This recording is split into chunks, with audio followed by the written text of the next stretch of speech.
За иргэн үлзий сайхан таныг урьж байна.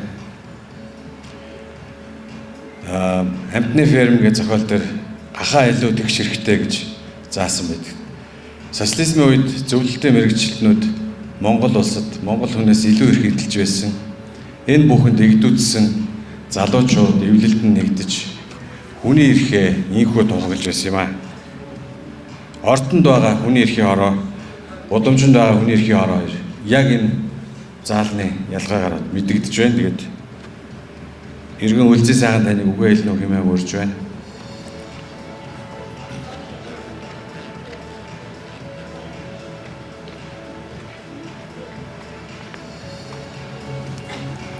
За хөрөлцөн ирсэн та бүхэнд энэ өдөр амрыг айлтгая.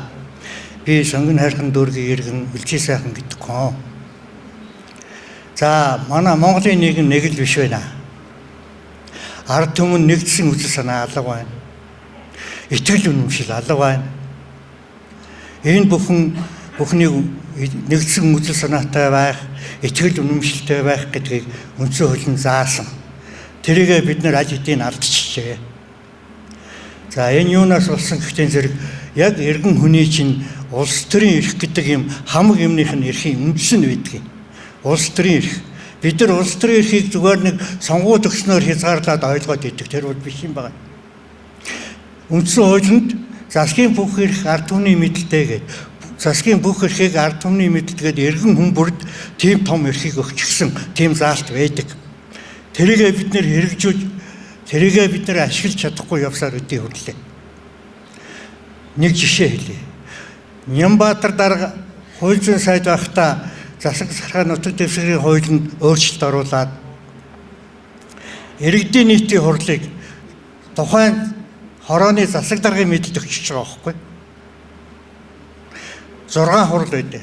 Улсын хурл. Энэ бол төрийн байгууллага дээд эрхийг барих байгууллага гэж энэ хурлыг хэлдэг. Нийслэлийн иргэдийн төлөөлөл хурл. Энэ бол яг намар төлөөлөд гарч ирээд нийслэлдээ эрх барих дээд байгууллага. Ингэж явсаар иргэдийн нийтийн хурл гээд хороо баг дээр байдаг байхгүй. Энэ бол нам зам ерөөсөө хамаарахгүй. Иргэн бүрт ингээд. Одоо иргэн би 28 дугаар хорооны иргэдийн нийтийн хурлын төлөөлөгч шууд автомат шууд байхгүй би чинь. Ямар нэгэн нам замаар дамжих юм байх. Энийг шууд барин энэ төр гэдэг чинь тэр утгатай байхгүй. Үндсэн хуулинд шууд буюу төлөөлсөн байгууллагаар дамжуулж энэхүү эрхээ эдэлнэ гэж. Тэгээд тэр хурлын тэр юу засаг сархааны удирдлагын түүний нэгжид удирдлага тэр орд нэртэй хуулийн дээр баялаг иргэдийн нийтийн хурлыг бол шууд засаг даргын мэдэлд өгчсөн. Та нар тэрийг анзаарсан уу, анзаараагүй.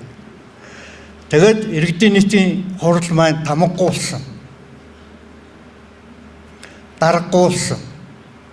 Иргэдийн нийтийн хурл юу байсан гэхдээ зэрэг тэргүүлэгчд гэж байсан. Тэр байхгүй болсон. Тэгээд тэргүүлэгчдийн хооронд юу бий болсон гэхдээ зэрэг энэ хэсгийн хатгч нарыг задимжуулаад засаг даргын дэрэгдэх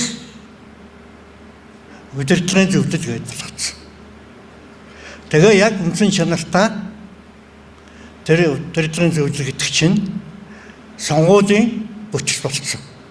Бид нар мэдж байгаа шүү дээ. Ингээд ерөөсөө мөнхийн ардын нам ялдаг ийм сонгуулийнхаа бүтцийг бий болгоцсон. Ийм эрхээ бид нар алдчихад бус эрхүүдийг эдлэх гээд ингээд яваад харж чадахгүй байхгүй юу? Ийм учиртай юм байна. Тэгэхээр монголчууд бид одоо ерөөсөө нэгдсэний үзэл санаатай. Одоо энэ нийгмийг өөрчлөхгүй бол болохгүй нэ гэсэн ард түмний тийм яриа гардаг боллоо. Яг харахгүй ийм итгэл үнэмшилтэй би тулгуурлаж энэ нийгмийг өөрчлөхгүй болохгүй нэ гэх. Өөрчлөлтөг аргыг үндсэн хуулинд загалгдсан ард нийтийн санал асуулга гэх тийм хууль, санал асуулгын тухай хууль гэх тийм хууль загалгдсан байна. Энэ хуулиар бид нар илчлэх эрх одоо байгаа шүү. Энүүгээр бид нар ахаад энэ нийгмийг өөрчилж жинхэнэ хүн төвтэй, эргэн төвтэй нийгмээ байгуулахгүй бол олоо болохон байсан байна гэдгийг би энэ дээрээс ирэх над болгосон та бүхэндээ баярлалаа. За юм байна.